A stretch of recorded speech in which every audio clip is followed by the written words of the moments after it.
Hey guys, I hope you're all doing well today. Coming at you with the next excerpt of my first novel in a series, Black and White Odyssey of Eden, continuing where I left off last time. So let's go ahead and jump right into this. Hurry, she yelled at Matthew and Thomas. This surprised both of them, as she never raised her voice. I can't do this anymore. I can't. He only continues to torture himself. We can't win.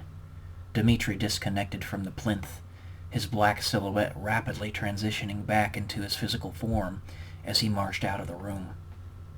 This is foolishness. It's blasphemy, he continued hollering as he thundered away. The scientist, nailed there on the crucifix, stared up at the sky in fear and loneliness and said, God, why have you forsaken me? His pupils dilated as a spear entered his side and the life left his body. The ground quaked beneath him.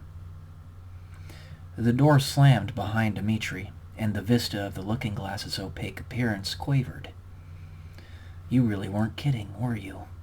Matthew said, watching the scientist lifeless, now seemingly in both sides of the chamber. You actually did it.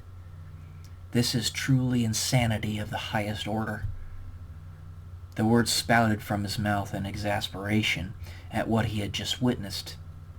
Eons of setup. It had been veritable ages of them tinkering with variables and moving things around to get this in place.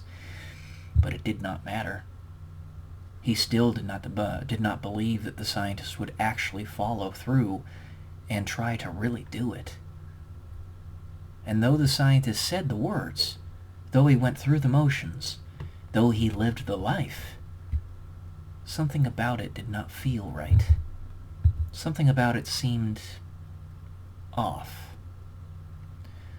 Once more, Thomas said evenly, we don't even know if it will work. As Jessica prepared to shock the scientist's chest with a defibrillator, she panted out the words, if this doesn't work, then we will move heaven and earth to make it work. What other choice do we have? Chapter 13. Another life, another reality.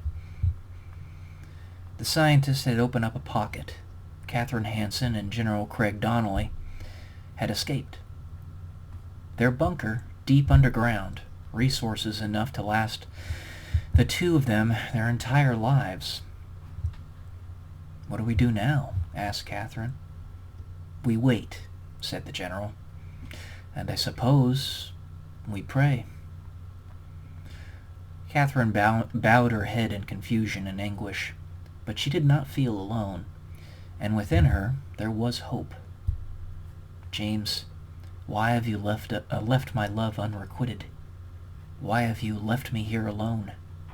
She said as tears began pouring down her face, eyes closed tightly. Here at the edge of the apocalypse, you still believe in love. I admire you, Emily, the general said as a smile cracked across his face.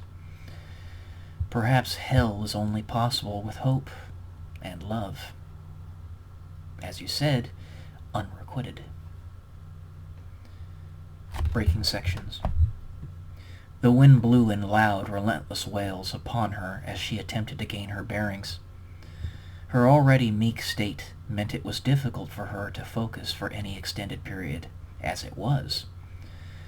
But the sensory overload of what had just happened, witnessing what was in her eyes the God she always doubted, but held out hope existed, pummeled into a red and black paste before her. It weighed like an unforgivable secret upon her conscience. Where am I? She thought, as a single ray of light broke through the clouds before her, a sky that was, while still foreboding, less tragic and destroyed than the one she had witnessed only moments before. It looked brighter somehow. Behind her lay more devastation, endless expanses of cornfields bellowing massive flourishes of flame and smoke, overshadowed by a city significantly smaller than the one she remembered attempting to escape, but crumbling nevertheless. That's it for this section. I'll come at you with the next one later. Love y'all. Peace.